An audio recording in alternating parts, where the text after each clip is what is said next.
Good morning sa lahat mga kapatid. Kamusta po ang long weekend ng bawat isa mga kapatid? Amen, amen mga kapatid. At syempre, alam naman natin na nagdaan sa labas ang Holy Week na sineselebrate mo nila. At bilang sa ating mga Kristyano mga kapatid, dito yung reminder sa ating mga kapatid kung paano nag-sacrifice at tinubos tayo ng ating Panginoon para tayo maligtas, para tayo magkaroon ng kaligtasan mga kapatid. Amen? Yung mga kapatid, kaya maraman lang talaga na ating purihin at pasalamatan siya mga kapatid. Kaya tinanyan ko kong lahat na tumayo at tinanyan ko rin po si Brother Galo para sa aming opening prayer. Handa po natin ang ating mga sarili sa ating gagawin po ng lahat. Tayo po lahat ay manalangin. Katsilang Diyos sa mga banal, maraming po salamat naman sa pagkakataon yung inyong binigay. Sa bawat isa upang kami ay makadalog. Ikaw ay aming papurihan, sambalin sa Espiritu at katotohanan. Una sa lahat ng Diyos, hinihiling po namin ang iyong pagpapatawad sa lahat ng aming mga pagkukulang, lahat ng aming mga inisip, sinalita at ginawa, na hindi naging katanggap-tanggap sa iyo, patawad po ito sa amin. At sa oras na ito, Diyos, dalangin po namin na ikaw ang sumama sa aming gagawin palanambahan. Ikaw ang maglangis sa lahat ng itatayo sa aming harapan, sa mga awit, manunuto, lalo tigil sa lalaking gagamitin mo upang magdala ng iyong banal na salita. Inihiling din po namin, Panginoon, ang aming mga kapatid na wala pa sa lugar na ito. Ingatan mo sila, Ama, patungo rito. At makasama namin sila sa isang pagkatampay na pananampahan. Maasa po kami, O Diyos, na ang iyong banal na Espiritu ang siyang namumuna kay kilos at papagitna sa amin sa pasimula hanggang sa katapusan. Sa iyo ang lahat ng papuri, pasasalamat at kalawalhatian. Sa pangalan ng aming Panginoong Jesucristo. Amen. Palakpakan po muna natin ang Panginoon.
Ikaw ang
yung awit kanina na kahit kailan hindi ka nagkulang. Amen, mga kapatid. Kung iisipin natin mga kapatid, minsan di ba may pinoproblema tayo na paano to?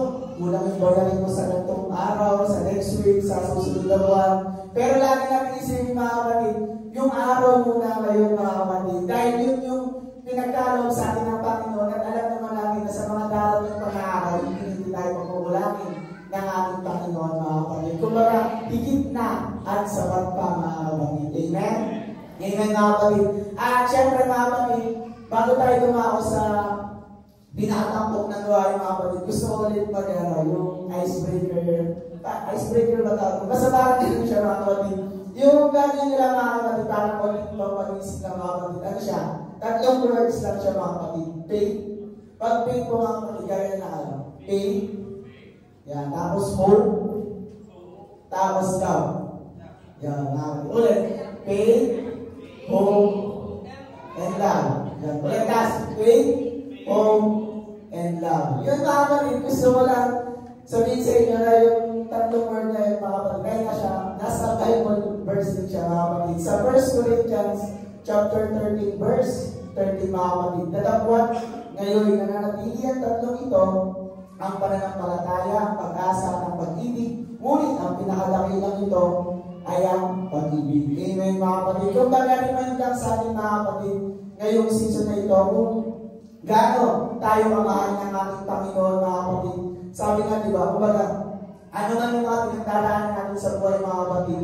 Sabi nga ng Lord, I am overcome. Kaya, kaya natin malagpasan ng lahat yan mga kapatid. At syempre mga kapatid, ganun din po mga kapatid sa pagbibigay. Kung baga pag nagbibigay tayo sa Panginoon, may galing lagi sa ating mga puso mga kapatid. At syempre mga kapatid, malapit na ang ating ministry, anniversary mga kapatid sa May 25 na po mga kapatid, 35 days na lang mga kapatid. Minsan nga mga kapatid, pag nakikita ako, pag umuwi ako lagi, galing trabaho. Tuwiting lagi ako sa church, uy, may bakal na. Yung sa mayaraman ko, uy, may bakal na. Uy, may semento na yung ganito.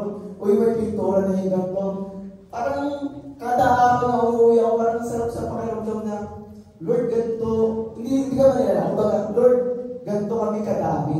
Pero, ganito na yung binibigay mo sa aming blessings. Paano pa kung sobrang dami na, kumbaga, dumoble pa kami. Sabi ko, baka sa iba't ibang church na tayo, kumbaga nalalagay sa iba't ibang lugar mga kapatid. Kaya sabi ko, hindi ko nga, ano yung nararamdaman ko parang sobrang excited talaga ako dumating yun mga kapatid sa future mga kapatid. Yung nilulong work natin lahat mga kapatid. Kaya sobrang saya ng ganong pakiramdam mga kapatid. At syempre, isang ano rin sa atin yun, remind sa atin mga kapatid na challenge din sa atin yun. Kumbaga lumaki yung church natin. Ang challenge naman sa atin natin ay mas lalo tayo mag-invite mga kapatid. Lalo na sa mga pamilya natin mga kapatid. Kaya sabi ko, kaya Lord, laban na. Kaya tuloy-tuloy lang tayo mga kapatid. Ang pinakamataas sa puri talaga pasasalamat sa ating Panginoon ng mga kapatid. Amen. At ipanalangin na rin po natin ang handog at ikapo. Lord, maraming salamat sa mga handog at ikapo na ito, Lord. Naunang-una, Lord, ay sa iyo lang po talaga na nagmumula. At maraming salamat, Panginoon. Binibigyan niyo po kami palagi na kasiyahan sa puso sa pagbabalik ng mga handog na ito. Gamitin niyo po ito, Lord, sa kakalagahan pa po, sa kakalagahan pa po ng inyong pong mga salita, sa ikakarami pa po, Lord God, ng bawat isa sa aming Panginoon. Kayo na po ang bigyan niyo po, Lord God, ng katalinuhan ng mga gagamit nito, Lord God. At mas lalo po kami magpakalalim at lumago sa inyo, Panginoon po. At ganoon na rin, Lord God, ay i-bless nyo rin po ang pinagkukuhanan namin ng mga blessings na ito sa mga naghahanap buhay. Ay kayo na po mag-bless pa po sa bawat isa sa amin. At palagi na, Lord, ang kasiyahan sa puso at isipan ng pagbibigay at pagbabalik ng mga handog at ikaw po rito. Maraming salamat sa lahat at magamit po ito, Lord, sa ikakalwalati pa po ng inyong pong pangalan. In Jesus' name, Amen, mga kapatid. At di po sa pagtatagal mga kapatid, at nadako na po tayo sa salita ng ating Panginoon. Inaangan ko po si Brother Dom. Your Bibles, please open to the book of 2 Corinthians chapter 4, verse 6. Ganito po ang sabi ng salita ng ating Panginoon, For God who said, Let light shine out of darkness, May His light shine in our hearts to give us the light of the knowledge of God's glory displayed in the face of Christ. Tayong lahat ay manalangin, dakilang Diyos, pagpalang Ama, kami muli lumalapit sa trono ng iyong biyaya sa aming pong pakikinig ng iyong salita. Hinihiling po namin, Panginoon, na mangusap ka sa pamamagitan ng tao na itinayo mo po sa aming lukuban mo siya, Panginoon, ng iyong banal na Espiritu at ikaw ang mauna at magsalita sa aming lahat. Nawa po, Panginoon, ang iyong banal na Espiritu ang siyang kumilos sa puso at isipan ng bawat isa sa aming nangyari nito. Hayaan mo na maliwanag ka namin marinig. Alisin mo lahat ng distraction sa aming mga isipan, sa aming mga puso na makakahadlang upang lubos namin matanggap ang pagpapala na galing sa iyong mga salita. Dalangin namin, Panginoon, ang katagumpayan ng aming pakikinig. In the mighty name of Jesus Christ we pray. Everybody say Amen. Kababalik po tayo sa ating mga upuan. Glory to Jesus. At sa libutan, marami na nagsiselebrate sa pagkabuhay ng Diyos. Subalit kailanman hindi po namatay ang Diyos. Amen? At alam natin kung ano ang dahilan kung bakit ang ating Panginoong Diyos ay nagkatawang tao para tayo bigyan ng pag-asa, para tayo magkaroon ng buhay na walang hanggan. At itong week na ito ay talagang nagpapasalamat ako sa Panginoon sapagkat nagkaroon kami ng pagkakataon na kapagpahinga sa aming mga usual routine sa trabaho, makasama ang aming pamilya. At the same time, i-celebrate ang biyaya ng buhay sa aming dalawang kapatid na kambal. Same po sila ng birthday, mag-iba na ng taon. Galing mag-calculate ni Elder Galo at saka ni Sister Owen.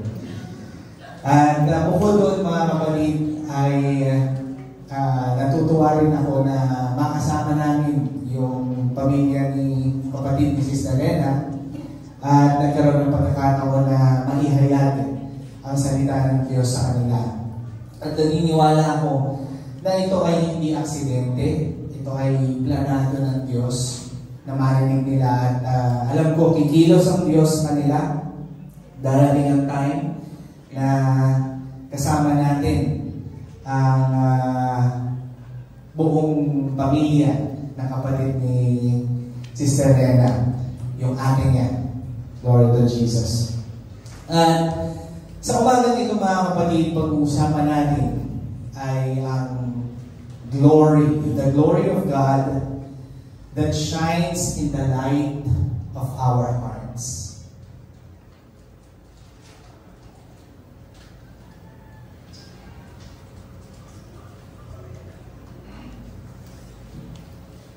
Now, mga kapatid, sa salitang glory, when we hear the word glory, ano po ang pagkakaunawa ninyo sa salitang glory? Sige, walang maling answer.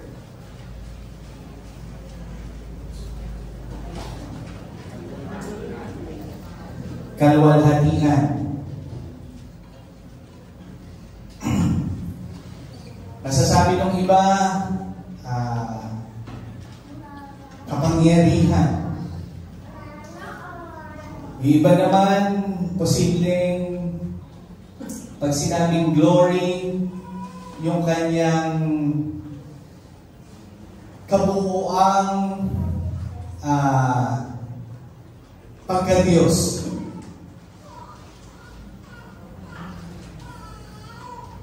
At sa ating binasa, kung ating titignan, ang sabi doon, for God who said, let light shine out of darkness, made His light shine in our hearts to give us the light of knowledge of God's glory. So, ibig sabihin mga kapatid, yung kalwalhatian, yung iniisip natin na salitang glory, kapag pinag-isipan natin, ito ay lubos nating mauunawaan. Lubos na ito na uunawa ng Diyos sa pamamagitan ng Kanyang Espiritu. Sa pamamagitan ng Kanyang sarili, na siya rin ang naghahayag, na siya ang nagbibigay. So, ibig sabihin, in our carnal minds, we can define the glory of God in different ways, in different manner. Kapag nakakakita tayo ng magandang likha ng Diyos, masasabi natin that God is really glorious. Dahil nakikita natin yung magandang likha ng Diyos. At kapag tayo ay nakakaramdam ng bigat sa ating pakiramdam at tayo nanalangin at yung presensya ng Diyos ay ating naramdaman, masasabi ko na God is glorious. God's glory is there. Amen? At ang sabi dito mga kapatid, His light shine in our hearts to give us the light of the knowledge of God's glory displayed in the face of Christ. Ibig sabihin mga kapatid, the more that you know Christ, the more that we know Christ, the more that Christ sees our heart, and we see Christ in our heart, the light of Christ in our heart shines, and this gives understanding and knowledge of God's glory. So, ibig sabihin mga kapatid, He made His light shine in our hearts. Hindi si Elder Galo ang may gawa. Hindi si Brother Dingdong may gawa. Kundi mismo ang ating Panginoong Diyos ang gumagawa upang ang liwanag niya ay makita sa ating mga puso. Ibig sabihin mga kapatid, God's glory has given to us personally. Yung dealing ng Diyos sa atin ay personal. Sa bawat isa sa atin, iba-iba yung dealing ng Diyos sa bawat isa sa atin. Marami sa atin magsasabing iba yung way ng pagkakatawag sa inyo ng Diyos. Iba yung paraan. Iba yung pangungusap na ginawa ng Diyos sa inyong personally. But one thing is sure mga kapatid, that God made His face shine in your heart personally. Kaya ka nandito ngayon. Kaya kayo nandito ngayon is because God personally made His light, His face shine in your heart. Na makita mo siya. Na makita niyo siya. Sapagkat maraming tao mga kapatid ay nakakakita. They know God. They know God's glory. But knowing and known God's glory ay magkaibang bagay mga kapatid. Iba yung alam mo, iba yung kilala mo. Mas malalim yung pagkakilala mo in God's glory.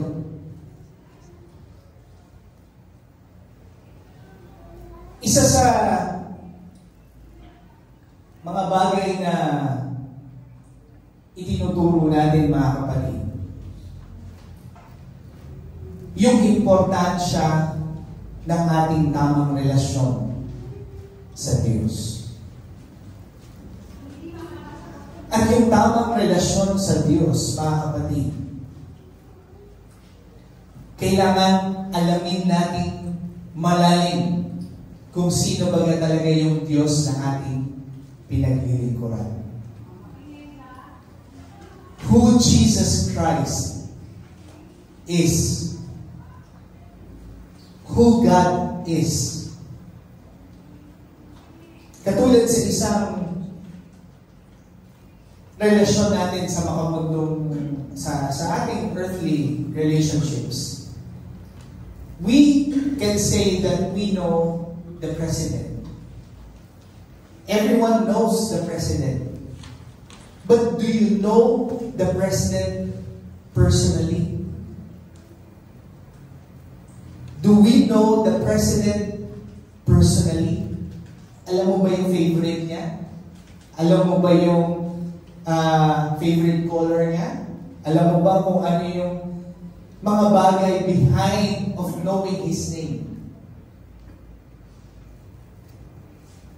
Yun yung sinasabi natin na the relationship is personal. Knowing God is personal. Inaalam mo, kinikilala mo, nakikipagrelasyon tayo sa isang Diyos at inaalam natin kung ano yung mga gustuhin ng Diyos. So, sa ating bilang mga Kristiyano,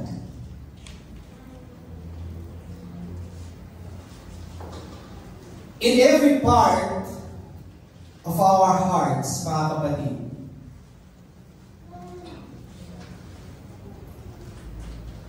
there is an area where the light of God shines. Anong ibig kong sabihin? May mga parte in the dark corners of our hearts, nakikita mo na mayroong mali. Dahil dun sa liwanag na nanggagaling sa Diyos. At minsan, mga kapatid, yung maling bagay sa ating puso, we tend to neglect and not fully know or do or follow what the Lord wants in that dark corner in our hearts. Minsan, mga kapatid, inaawit natin yung loobin mo ang buhay ko'y maging banal mong tahanan, luklukan ng iyong wagas na pagsinta. Diba? Daluyan ng walang hanggang mga papurit pagsamba, loobin mo. So, yung luklukan, mga kapatid, ng Diyos is in each and every heart natin.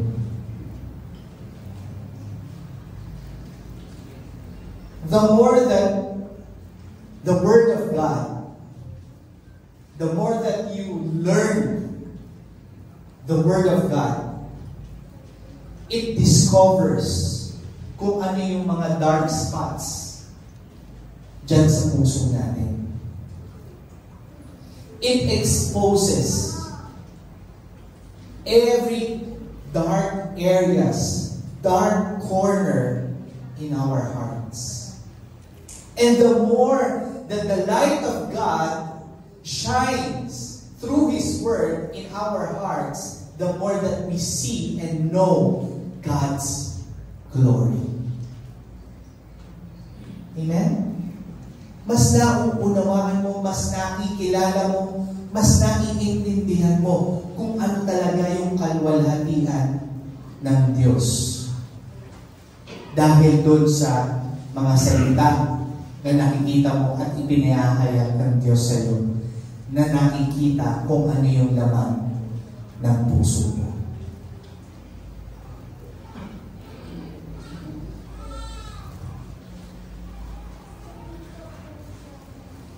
Sa ating mga buhay, mga kapatid,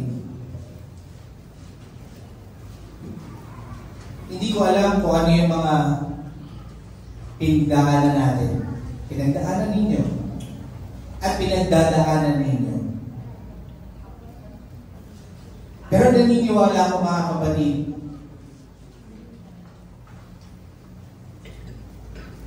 na kung ano man ang pinagdadaanan na yan,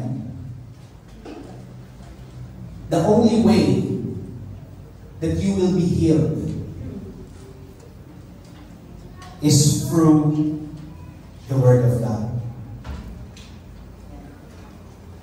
Sa ating mundo ngayon, mga kapatid, kung ating titignan, ang daming mga bagay na pwedeng bumagabag sa ating pong puso at isipan. And if you don't have the Word of God,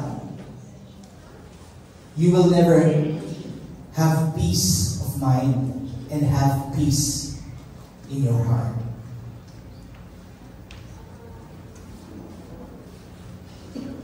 Nagkataon, mga kapatid, na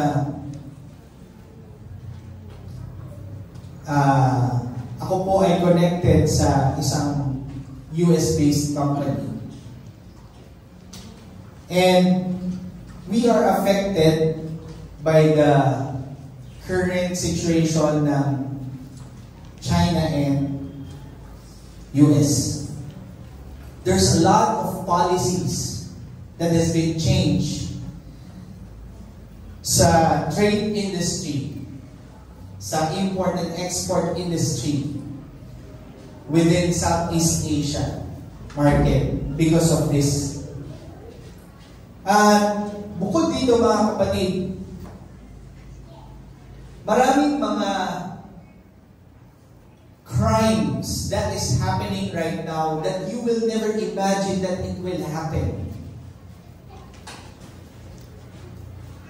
Imagine niyo, mga kapatid, for the past 44 years, dahil 44 na po ako, ngayon lang ako naka-encounter, mga kapatid, ng mga grade A students na nagsasaksakan, nagpapatayan sa loob ng eskwela. And if you are not mindful, and if you don't have the light of the world, you will say that this world is really a dark world, which is true. Without Jesus Christ, this world is a dark place. Even in your personal life, without Jesus in your life, you will be in a dark place. Bakit? May mga anak kayo, may mga pamangkin kayo na nag-aaral, pinapapasok mo sa eskwelahan. If you don't have Jesus Christ in your life, you will feel troubled. You will feel that your children is unsafe. And you will try to control everything in your power to make them safe. Hanggang sa magiging paranoid ka na. Because you are living without Jesus in your life. You try to control everything by your own power, by your own efforts.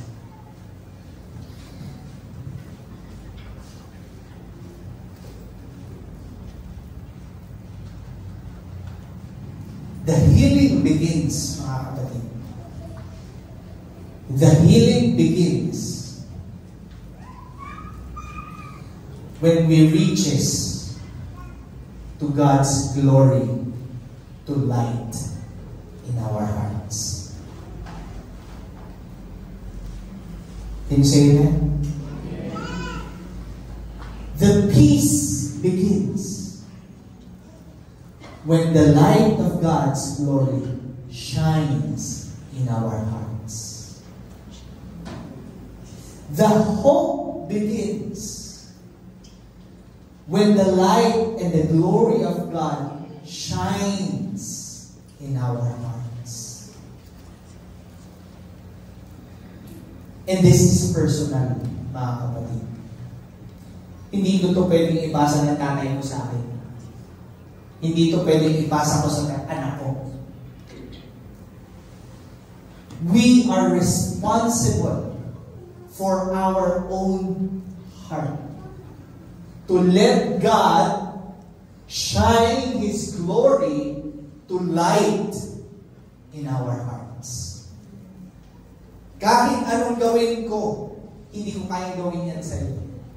It is your personal dealing with God, with Jesus.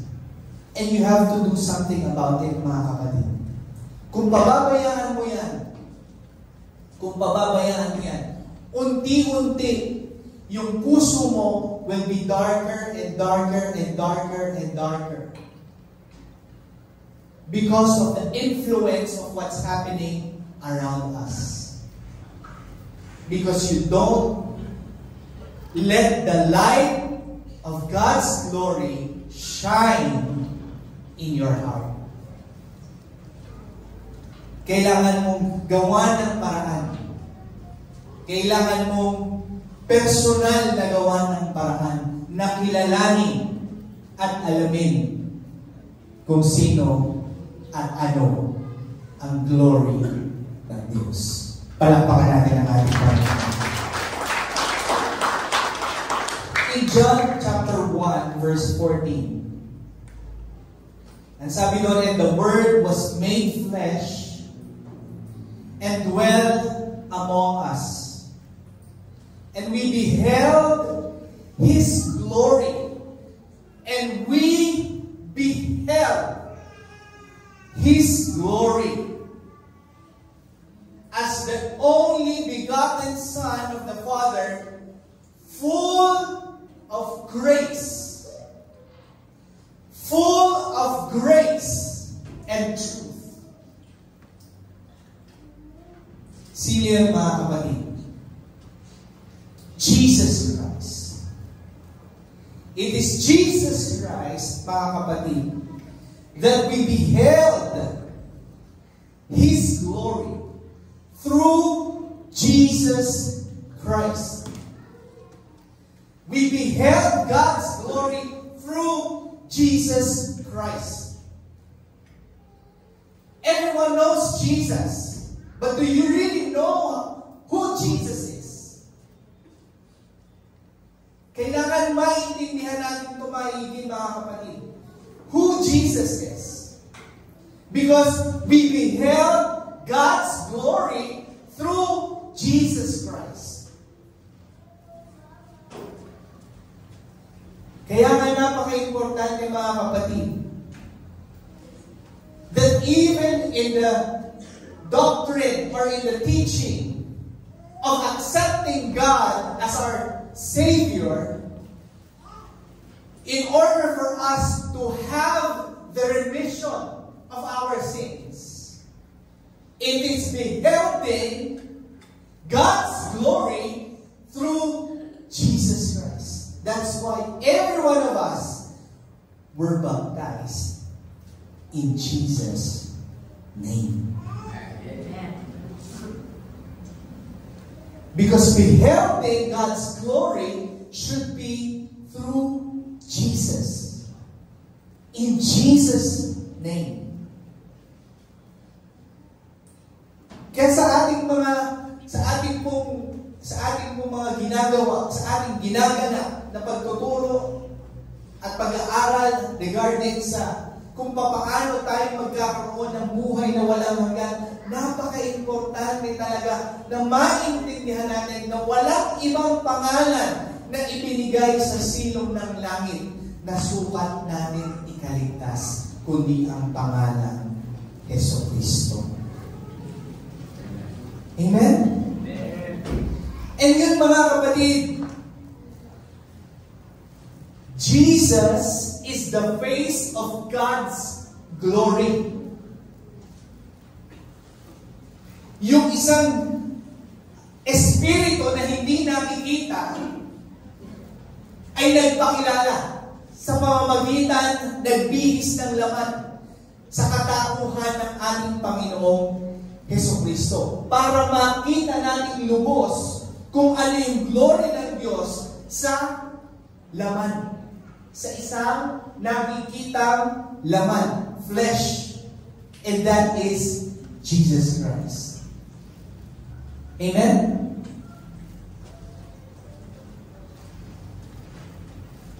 At ang sabi doon, He is full of grace and truth. Ibig sabihin mga kapatid, ang ating pong idolo o ang ehemplo ng glorious God is Jesus Christ. Can you say amen? He is the perfect example of the glory or the manifestation of the full glory of God in Jesus Christ.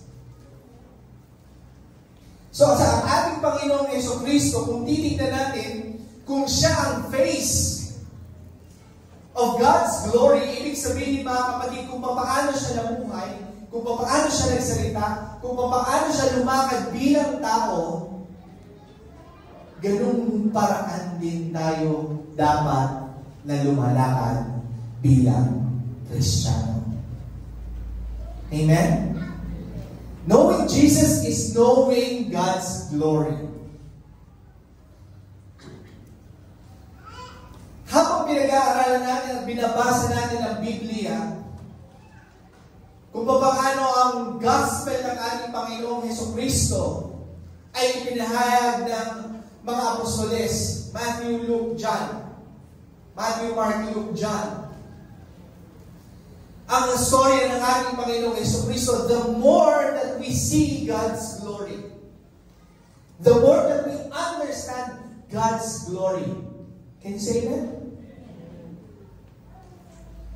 Makikita natin doon kung paano namuhay ang ating Panginoong Jesucristo. Makikita natin doon kung paano ang ating Panginoong Jesucristo ay nahirapan, tinet, gumawa ng miracle.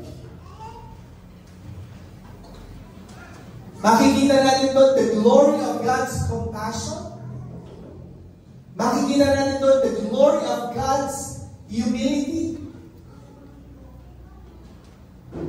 Na bagaman siya ay hari ng mga hari at Diyos ng mga Diyos, nagkataon-taon, nagbihis na tao, lumagay sa ating kalagayan para tayong abutin. And that is God's glory through Jesus Christ. In order for us to understand God's glory through Jesus, is we need to study Jesus' gospel, Jesus' word. Amen? Kung hindi mo yun aalamin, kung hindi mo yun babasahin, hindi mo yun pag-aaralan, hindi mo yun i-meditate, hindi natin makikita at malalaman kung sino talaga si Jesus Christ. Amen?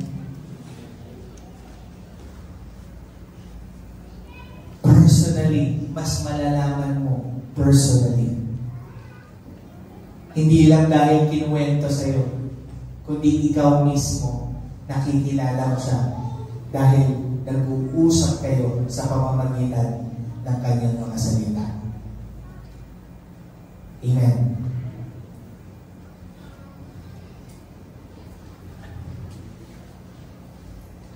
Sa ating buhay, mga kapatid,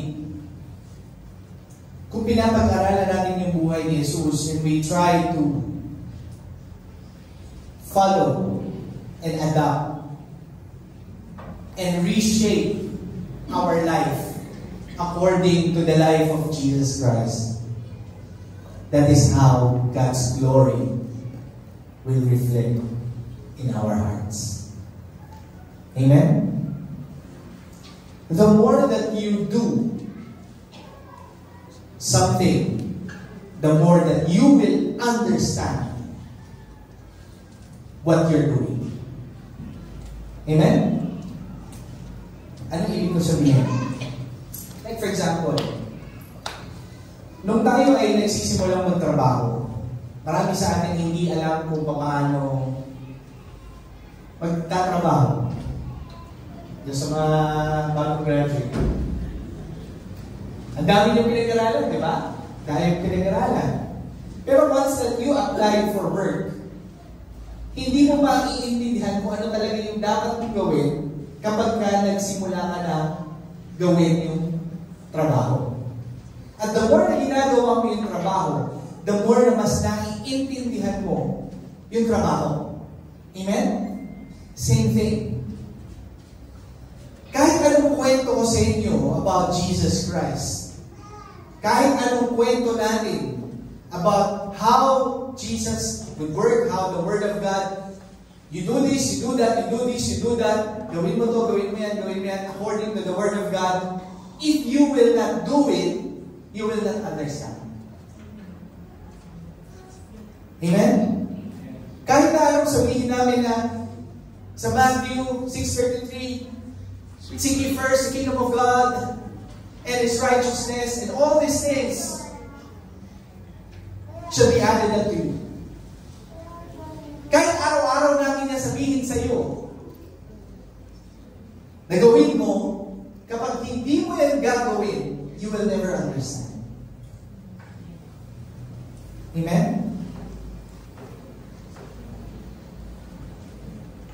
Kahit anong pangalan namin na, for I know the plans of the Lord to prosper you and not to harm you, to give you hope and a good future. Kung hindi mo yan pangahawakan, hindi mo gagawin, hindi mo maintindihan.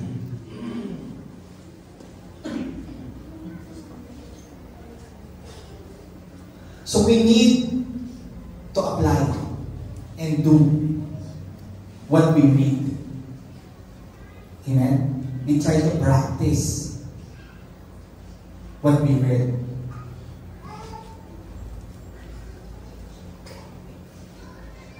Paulit-ulit sinasabi, mahalin mo, maaway mo.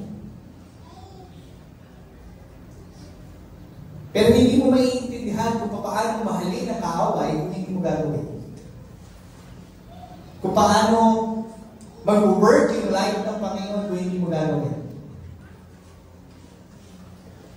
Kahit na paulit-ulit, sabihin ko kay Zay, you can do all things through Christ who strengthens you.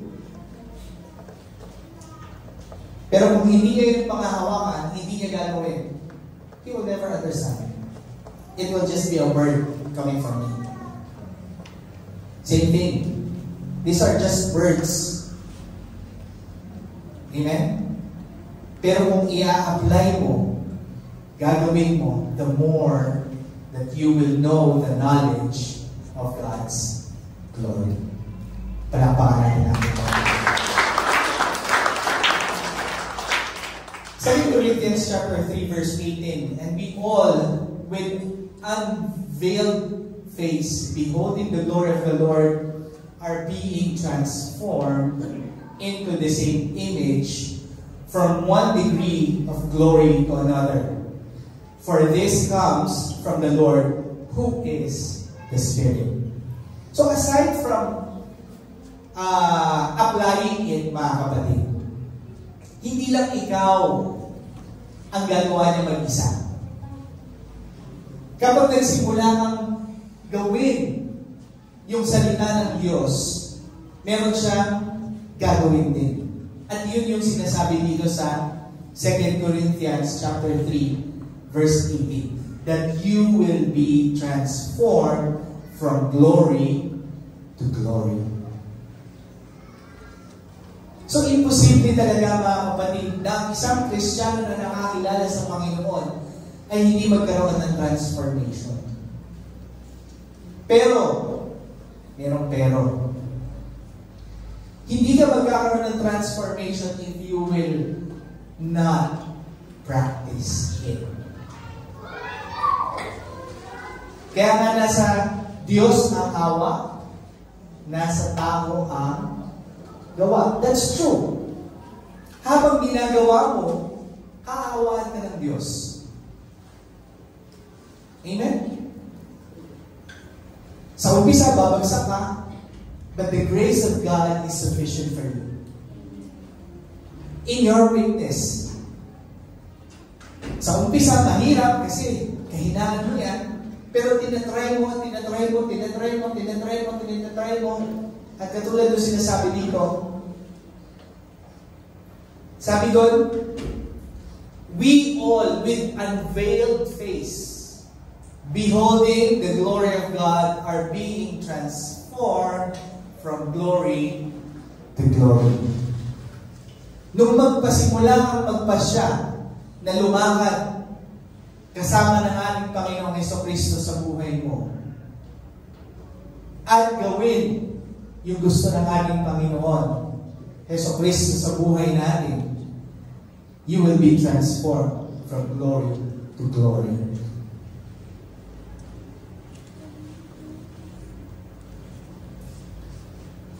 Sabi doon, for this comes, kanino? From the Lord, who is the Spirit. Amen?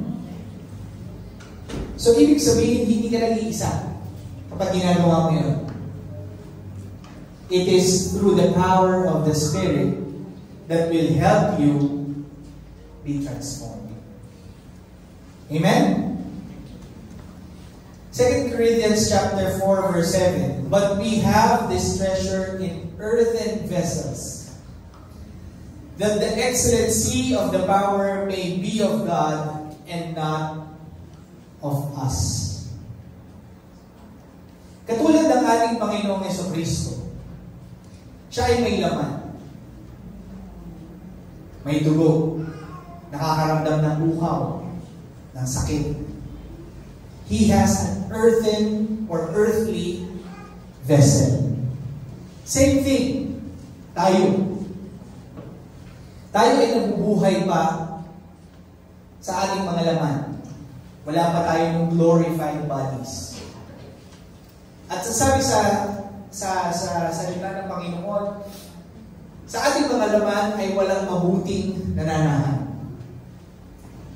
So, paano mangyayari na sa pamamagitan ng ating mga laman na kung saan ang Espiritu ng Diyos ay mananahan? Kaya nga, mga kapatid, doon papasok yung walking by faith and not by sight. Not by flesh, but by the Spirit. So habang ginagawa mo ang isang bagay, bagaman ikaw ay nasa earthly vessel mo pa, nananahan ang glory ng Panginoon dyan sa earthly vessel na yan, na ang sabi, walang mabuti.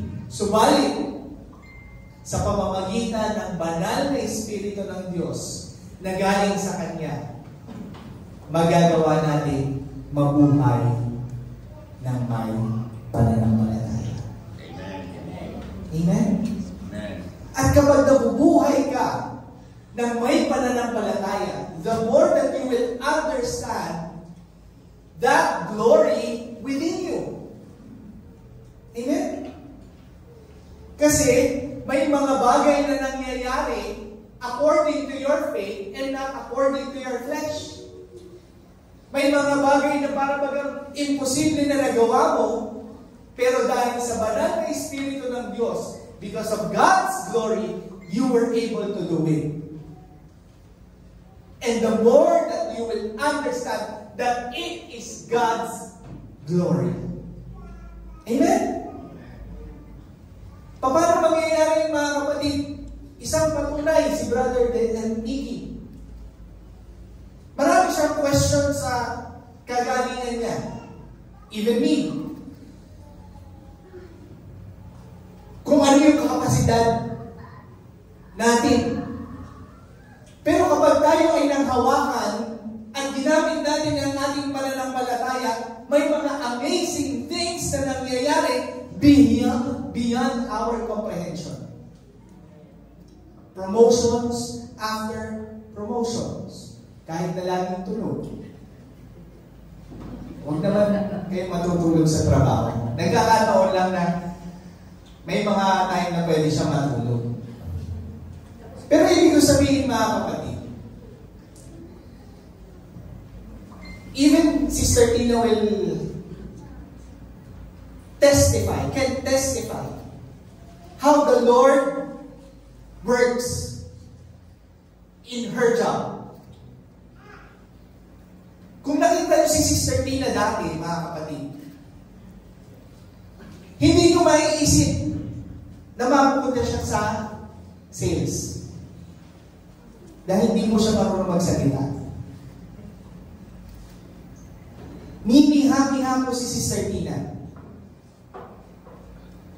Pero nakikita ko, mga kapatid, that God can really transform you and equip you if you pray for it and walk in faith. May mga bagay na maiisip or siya na magpapatunay na iisipin niya na hindi niya akalaing magagawa niya nung nag-aaral pa siya. Pero ngayon, manager na. Because it is God's promise.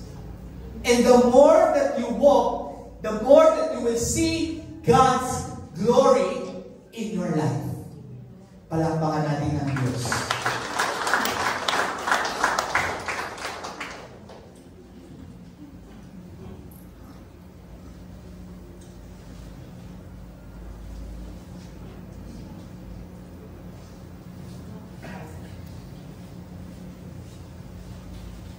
Last verse for this morning.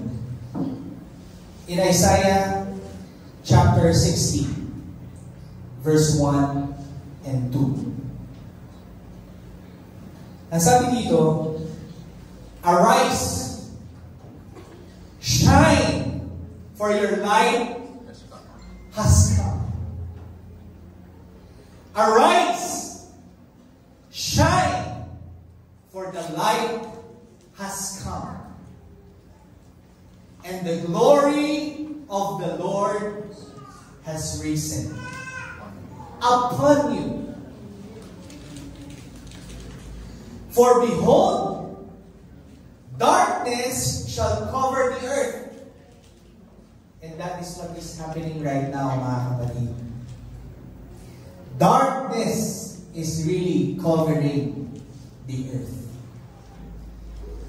I couldn't imagine, mga kapatid, na ang ating social media ay magiging way na kaaway to really pollute our minds and the minds of the young. Kung nagti-TikTok kayo, kung meron kayong TikTok account, mga kapatid, at nagti-TikTok tong mga batang ito, many garbage contents will be found sa TikTok na na-absorb ng 5 years old, 6 years old, 7 years old. Imagine, mga kapatid, this generation is really a darkened generation. Same as what is telling here sa Isaiah. Darkness shall cover the earth, and thick darkness the people. Thick darkness the people. Bakit marami ngayon ayaw nang makinig ng salita ng Diyos? Because there's thick darkness in people.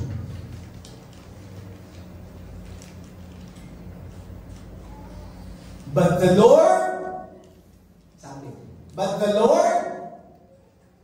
will arise upon you.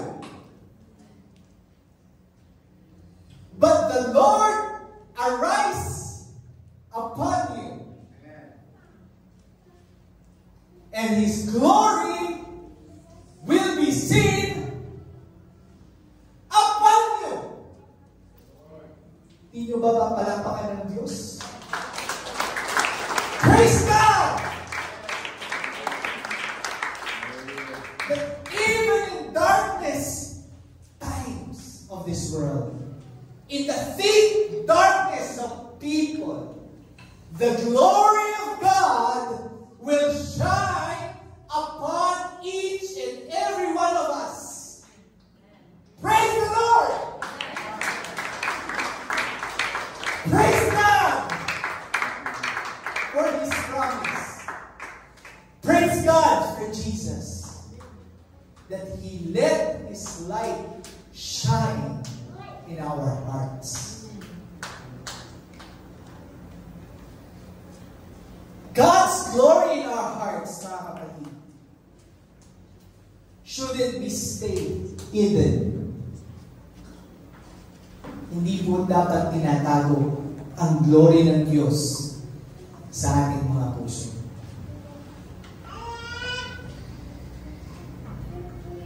We are called, mga kapatid, for a mission. And that is to light up this dark world.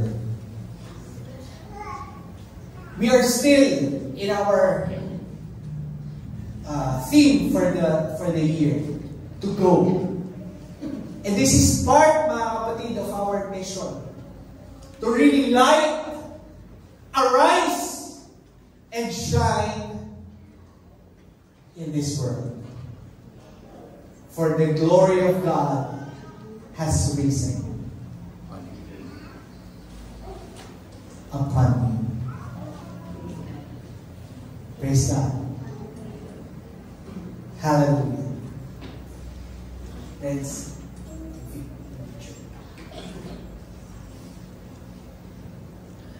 I want to end my message in this photo, mga kapatid. This was taken po nung nagbakasyon kami. At ganda-ganda talaga ako dun sa place.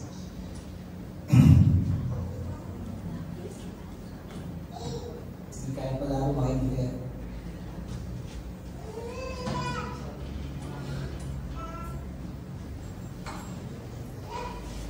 Sa ating buhay, mga kapatid, may kukumpara ko ang buhay ng isang Kristiyano sa isang buwan. Na ang source ng liwanag ng buwan ay walang ibang pinanggagalingan, kundi galing sa araw. At yung buwan, mga kapatid, ay hindi mo makikita kapag ang araw ay nariyan. Lumalabas na ang liwanag ng buwan sa kadiliman, na siyang ginagamit ng araw para magbigay ng liwanag. Tayo, mga Kristiyano, mga kapatid, ang buwan ng araw. At ang Diyos ang ating araw sa ating mga buhay. Na dito sa buwan na yan, mga kapatid, sa buong dilim, merong quarter moon, merong half moon, merong full moon. And this At kitang-kita mga kapatid ang liwanag ng buwan na nagbibigay liwanag doon sa kadiliman. Bawat isa sa ating mga kapatid, probably, quarter moon pa lang tayo. Marami pang area sa ating mga puso ang nandun pa rin ang liwanag ng Diyos na hindi nakikita. Pwede yung iba siguro, half moon. But our goal, mga kapatid, our goal is to be a full-fledged moon. Where the glory of God, the full light of God will be reflected in us to give light during darkness. Amen? So may each and every one of us try and search if there are still dark corners in our hearts na hindi pa nagre-reflect ang liwanag ng Diyos sa ating mga buhay. Thank you for your mercy. Thank you, Lord, for your love. Thank you for your grace.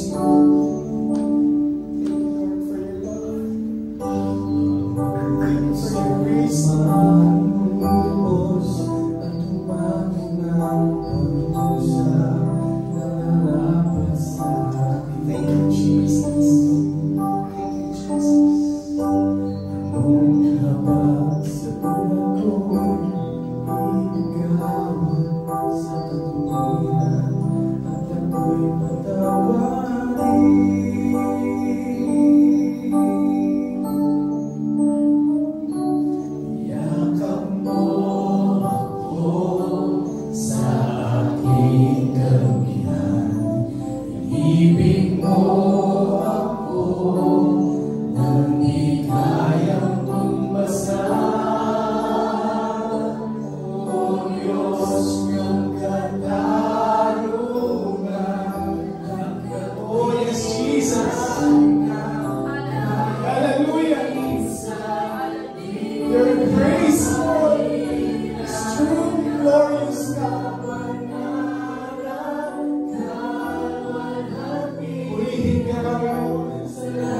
Dakilang Diyos, kapagpalang Ama, maraming salamat muli sa pagpapaalala mo na sa aming pong pagkakilala sa iyo, hindi ko sapat na kilalahan namin sa pangalan. Nawa, Panginoon, ang iyong glory ay patuloy namin makita. At lumalim pa kami, Panginoon, sa pagkaunawa sa iyong glory sa aming buhay. Higit sa lahat, Lord, gamitin mo po ang aming mga buhay na maging ilaw sa madilim na sanlibutan ito, God. Kung meron mang parte sa aming mga buhay, sa aming mga puso, Lord, na hindi pa lumiliwanag, hindi pa nagre-reflect ang liwanag na nagagaling sa iyong kalwalhatian. Tulungan mo kami, Panginoon, na ma-identify namin ito at may surrender namin ng lubos sa iyo, God. Upang sa ganon, Panginoon, ay mabago kami from glory to glory. Nihiling namin, Panginoon, ang pag-iingat mo po sa bawat isa. Sa aming pag-uwi, ilayo mo po kami sa makapahamakan.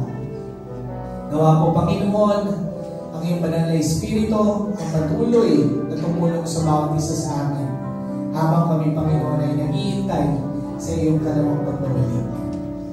Dalhin mo kami, Panginoon, sa masusunod pa naming gawain na bitbit palagi ang pananalumpay. In the mighty name of Jesus Christ of Nazareth, we pray.